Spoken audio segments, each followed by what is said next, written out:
일단 알바니아 유라를 방문해 주신 총민님, 이와 장관님들께 일단 환영 인사를 드립니다.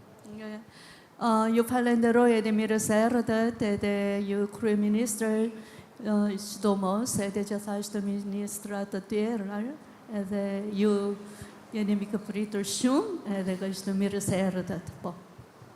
Shumë faleminderit për mikpritjen. Këtu ndodhemi tek Jura, një nga kompanitë më të mëdha në Shqipëri, do thoja unë, e cila është regjistruar në vitin 2018, por Jura është një nga sukseset më të mëdha të AIDA, për të thënë të drejtën. Mua më ka qelluar për shkak detyrës se ta ndjek të gjithë avancimin e këtij projekti, që në fillim duke një projekt që nuk do të zgjerohej kaq shumë, ka nisur vetëm me 300 punonjës në vitin e parë dhe madje ishte edhe vështirë për t'i bindur punonjësit që t'i bashkoheshin Jurës, por sot kryeministri Jura ka 1996 punonjës. Dhe për më tepër, në të gjitha takimet që ne kemi pasur, Jura synon të arrijë 3000 punonjës, që duket sfiduese, megjithatë unë duhet ta them që në të gjithë qarkun, edhe para pak ditësh kam qenë në Mallakastër në një vizitë, më është kërkuar që ti kërkoja menaxhmentit të Jurës për të marrë edhe punonjës nga Mallakastra. Mosha mesatare këtu janë të rinj dhe të reja, siç e shikoni, punojnë me turne, kushtet të paktën nga gjithë bashkëbisedimet që unë kam pasur me punonjësit këtu janë optimale. Këtu prodhohen kablo elektrik për automjetet, praktikisht, dhe të tjera pjesë të vogla elektrike për të gjithë llojet e automjeteve koreane, dhe sigurisht kërkesa e tyre ka qenë edhe për ta zgjeruar më tej këtë ndërmarrje, jo vetëm me numrin e punonjësve, por edhe me sipërfaqet, pasi kanë teknologji shtesë për të sjellë në Shqipëri. Është për t'u falenderuar e gjithë puna që Jura ka bërë, mënyrën se si ka menaxhuar deri tani ndërmarrjen, burimet njerëzore dhe mbi të gjithë kontributin që jep në ekonominë e qarkut të Fierit, sigurisht dhe në ekonominë shqiptare. Jura është një nga ato shembuj për t'u ndjekur të investitorëve të huaj në Shqipëri, të gjithë bashkëpunimit midis agjensive qeveritare, siç është rasti i AIDA-s, por edhe të investitorëve të huaj, dhe padyshim Jura ka kontribuar në atë që ne e themi me krenari sot, nga 17% që ka qenë papunësia në vitin 2013, sot është vetëm 8.3 dhe është padyshim një shifër historike kjo, pra një ulje e ndjeshme, ku ne besojmë që do të ulet edhe më tej në të ardhmen. Unë po ja kaloj fjalën Ministrit Financave, Petrit Malaj, për të gjithë risit dhe paketat financiare që parashikon qeveria shqiptare. Përshëndetje gjithë, është një kënaqësi që të jemi gjithë bashkë këtu. Të jemi në fakt në një histori suksesi të një investimi të huaj, të ndodhur në Shqipëri, dhe kjo në fakt nuk është një rastësi, sepse në qoftë se do t'i referohemi shifrave, në këto 10 vitet e fundit, në fakt Shqipëria ka qenë një magnet për sa i përket investimeve të huaja direkte, po ta marrim dhe ta krahasojmë edhe me vendet e tjera të Ballkanit Perëndimor, do të shohim që Shqipëria ka tërhequr më shumë investime të huaja direkte se sa çdo vend i Ballkanit Perëndimor. Në qoftë se do t'i referohemi vitit 2025, Shqipëria në fakt arriti një rekord historik për sa i përket thithjes së investimeve të huaja direkte, ku vetëm në 9 mujorin e parë të vitit 2025 arriti të tërheqi rreth 1.6 miliard euro. Natyrisht që të qenurit një vend atraktiv për investimet e huaja direkte kërkon dy komponent që janë shumë të rëndësishëm. Së pari kërkon stabilitet politik, por edhe stabilitet ekonomik. Për sa i përket stabilitetit ekonomik, Shqipëria po ashtu në 10 vitet e fundit shquhet si ekonomia me rritjen më të shpejtë. E kemi trefishuar ekonominë shqiptare në vetëm 10 vite. Kemi trefishuar të ardhurat për frym.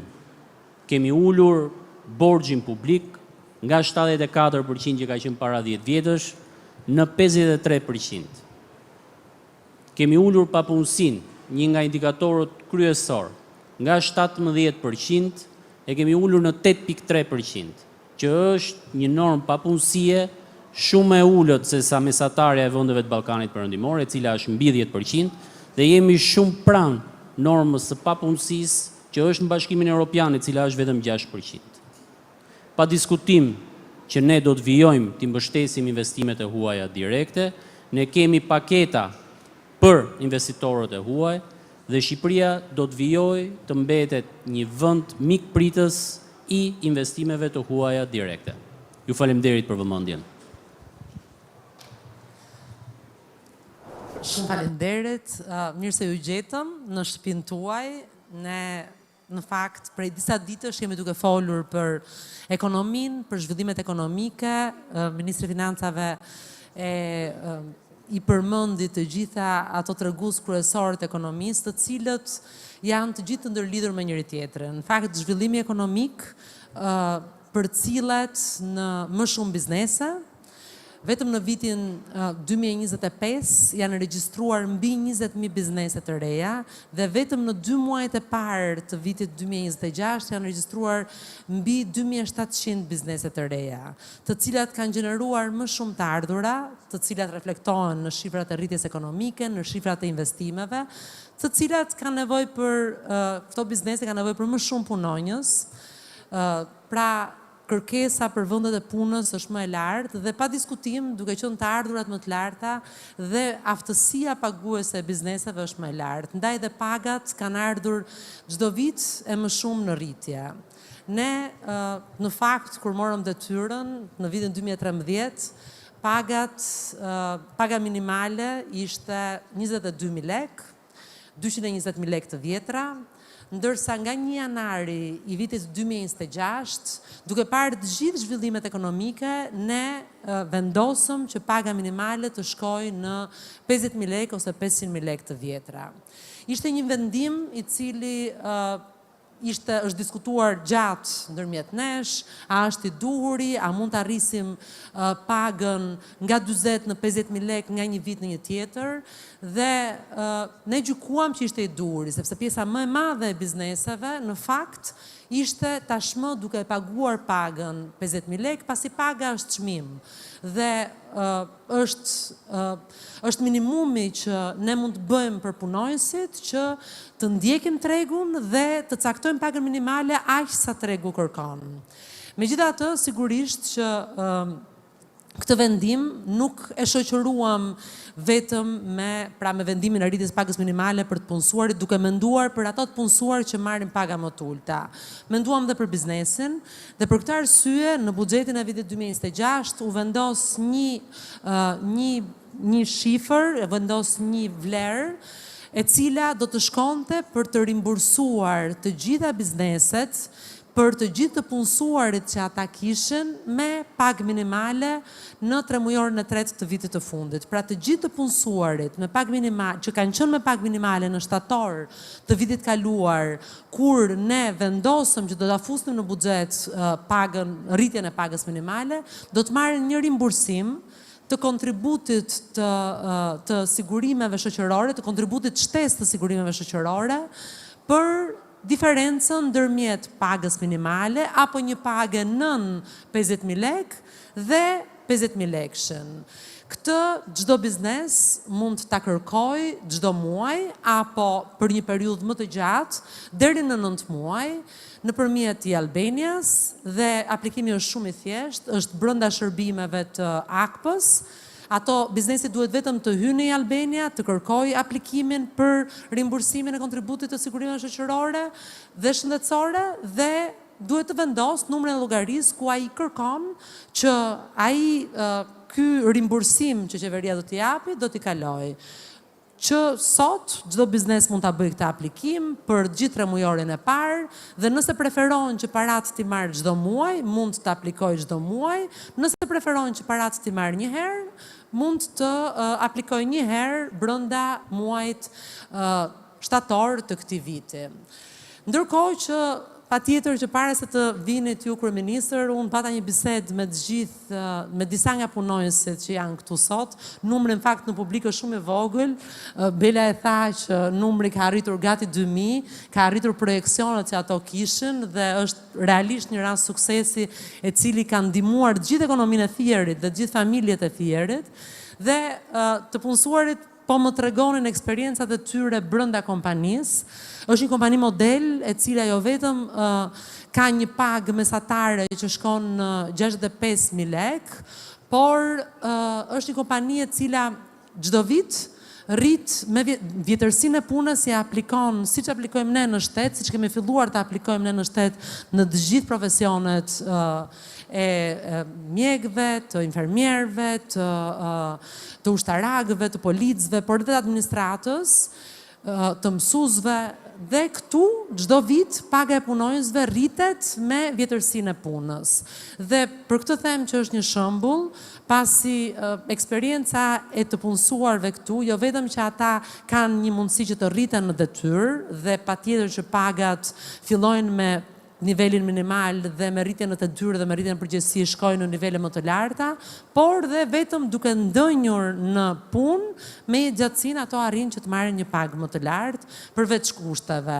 Ndaj më vjen mirë që jam sot këtu, që jemi sot këtu të flasim për zhvillimet ekonomike, për pagat, të cilat padyshim që ne do të vazhdojmë të tentojmë të rrisim, por sigurisht krah më krah me rritjen ekonomike dhe me kapacitetin që biznesin kanë për pagat, për t'i paguar këto paga. Ndërkohë që të fundit fare dua të flas pak për industrinë automotive, sepse është shumë interesante që kjo përveç se është një industri që punson dhe punson mirë, është një industri e cila është e ndërlidhur totalisht me gjithë zinxhirin e vlerës që të Europës. Këtu asemblohen disa pjesë dhe punohet në të gjithë të sipërfaqe të madhe për t'i asembluar pjesët, për të ndërtuar qarqe që shërbejnë për të ndërtuar makina si Kia dhe Hyundai.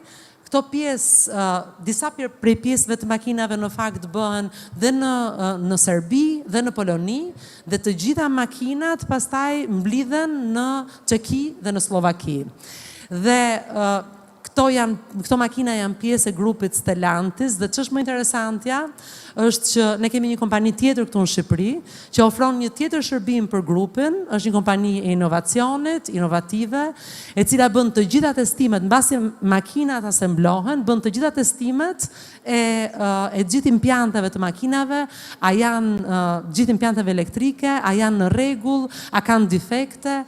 Ajo që dua të them është që Shqipëria tashmë është bërë pjesë integrale e zinxhirëve të vlerës së shtuar të bizneseve dhe të ekonomisë europiane, dhe ky është modeli që në fakt neve duam të promovojmë. Këto janë modele të cilat ne do të na bëjnë që të mund të arrijmë të gjitha standardet e Bashkimit Evropian. Shumë faleminderit për mikpritjen. Mua më kujtohet kur kemi ardhur këtu ditën e parë që janë hapur dyert e kapanorit të parë dhe në atë fillim, në mos gabohem, ishin 300 punëtor dhe e kam dëgjuar me shumë vëmendje përshkrimin e përfaqësuesve të kompanisë, të cilët e ndanë me ne ambicien për të përshkallëzuar prodhimin. Dhe i vetmi shqetësim që kishin ishte a do të gjenin krahun e nevojshëm të punës. Natyrisht që ishte një shqetësim jo i pabazuar, por më vjen jashtëzakonisht mirë që sot këtu janë 2000 punonjës, për të qenë saktë 1996, dhe ambicia është për të shkuar në 3000. Dhe më vjen mirë po ashtu që nga të gjitha informacionet që ne kemi marrë për kompaninë, opinionet e punonjësve janë pozitive dhe këtë e tregon fakti që punonjësit nuk largohen nga kompania, se nuk është thjesht çështja e opinionit. Po e tregon fakti që nuk largohen nga kompania. Dhe në këtë pikë, gjëja që ka më shumë, besoj unë, rëndësi, për te pagës është fakti që kompania kujdeset për të gjitha garancit për punojësit dhe nga ana tjetër kujdeset që qoftë të japi ato orët shtesë për turnin e tretë, në mos gabojmë, qoftë që të garantoj të gjithë sistemin e marrëdhënieve mes punojësve dhe punëdhënësit, bazuar në standarde etike, të cilat janë në fakt standardet që duhet ketë çdo kompani. Dhe prandaj ne jemi besim plot që kompania do ta realizojë dhe objektivin për të shkuar në 3.000 punonjës, në ndërkohë që ne do vazhdojmë të arrisim pagën minimale. E kemi marrë këtë angazhim, por kemi marrë po ashtu angazhimin që duke rritur pagën minimale të mbështesim këtë proces rritje me faza tranzitore lehtësuese për punëdhënësit që t'i adoptohen rritjes së re, siç aktualisht po bëjmë, ku 9 mujori i parë pas rritjes pagës ka sigurime shoqërore dhe shëndetësore të mbuluara nga fondi i shtetit, fondi i sigurimeve dhe jo nga punëdhënësi. Por për te i realitetit kësaj kompanie, ne kemi ardhur edhe për të bërë që nëpërmjet kamerave, mediave, njerëzit të shohin se si po ecin punët e Shqipërisë edhe në këtë drejtim, pasi askush nuk flet për realitetin e kompanive në Shqipëri. Duket sikur Shqipëria nuk ka kompani, sikur Shqipëria nuk ka prodhim. Po të hapësh pasqyrat e informacionit në për ato ekranet e celularve, apo në ekranet e televizorve, dëgjon thashe theme, dëgjon sajesa, dëgjon akuza, dëgjon gjithë farlloj gjërash që shqetësojnë elitën e bulevardit Tiranës, por zor se merr vesh dhe dëgjon që ekzistoka në Fier një kompani me 2.000 punonjës që është pjesë e rrjetit të prodhimit të automjeteve Kia dhe Hyundai dhe që bën këtu jo atë fasonerinë e dikushme, por bën manufakturë të standardeve më të larta ndërkombëtare. Nuk ka nga e dëgjon, s'ke nga e merr vesh. Ashtu sikundër s'ke nga dëgjon dhe merr vesh shumë gjëra tjera. Por është pikërisht ky realiteti i përditshëm i punëve të Shqipërisë që bën që Shqipëria sot të jetë në një pozitë tjetër ekonomike, që Shqipëria sot mos ketë më pak se 10 miliard euro prodhim përgjithshëm, po të ketë 27 miliard dhe të synojë për të shkuar në 35 miliard në këtë dekadë. Që Shqipëria mos ketë më 300-400 milion euro investime të huaja, siç kishte kur ne kemi marrë këtë të përpjet, po të arrijë në 1.6 miliard, një shifër do me thënë se kjo e vitit shkuar dhe është një shifër e përkthyer në realitetin ekonomik dhe që bën që pagat të rriten edhe në sektorin publik, edhe në sektorin privat, që të ardhurat në buxhet të rriten për të bërë më shumë investime dhe patjetër që të rritet dhe vetdia se njerëzit e punës duhen respektuar jo thjesht duke ju dhënë pagën, por dhe duke ju njohur vjetërsinë punë, gjë që ndodh në këtë kompani, po gjë që tani më është kthyer në ligj edhe për sektorin publik, jo se ne nuk e dinim dhe nuk donim ta respektonim, po s'kishim mundësi. Sot ekonomia na jep këtë mundësi që ne t'i thejmë mësuesve, mjekëve, punonjësve të policisë, ushtarakëve, punojësve të administratës, që kur kaloni një numër të caktuar vitesh, vjetërsia në punë lexohet tek paga, jo thjesht tek nderimi dhe respekti për njeriu. Po kështu indeksimi i pagës është një gjë tjetër që ne kemi futur si risi në financimin e pagave të punonjësve, gjë që se kemi pasur deri dje sepse s'kishim mundësi ta kishim. Dhe po kështu rritja e pensioneve e me radhë të tjera. Kështu që duke kuptuar shumë mirë që jeni zgjedhur një grup i vogël këtu se tjerë duhet punojnë dhe besoj që jeni okej me ne se ndërkohë jeni ulur s'po punoni, po këta koreanët janë shumë pedant, kështu që kanë zgjedhur grup të vogël këtu se kanë menduar tani se si do ta kompensojnë atë orën që ju jeni me ne. Po kam besim që nuk do t'ja u marrin si orë shtesë kur ne t'ikim. Duhet ju falenderoj shumë edhe të falenderoj edhe përfaqësuesin e kompanisë për mikpritjen. Edhe do ju lutesha shumë që me mundësitë që keni t'ja përcjellni falenderimet edhe kolegëve korean që keni aty në fund të rreshtit, që me sa kuptoj nuk e kanë mësuar akoma as shqipen as dialektin e Myzeqes. Kështu që po pat mundësi kur t'ikim ne thuajeni dhe atyre që i kemi falenderuar. Shumë faleminderit për përkthyesen. Po ti ku e ke mësuar shqiptin? Ha? Jeton në Tiranë. Po pse jeton në Tiranë? Shne? Kësa vjet ke jeton në Tiranë? 26 vjet jeton në Tiranë. Të ka rënë të dish 2 gjuhët më të vështira të botës. Shumë faleminderit.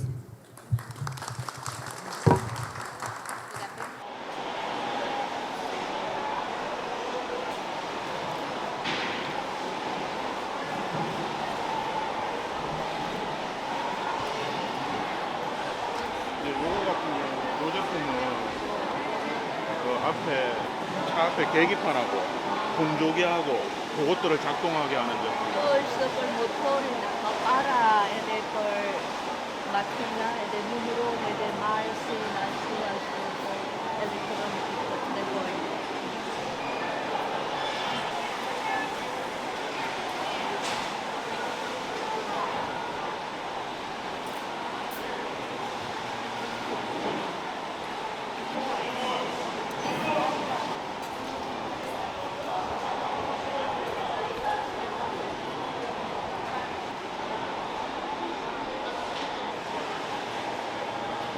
저희도 도움을 받으면서 그래서 확장을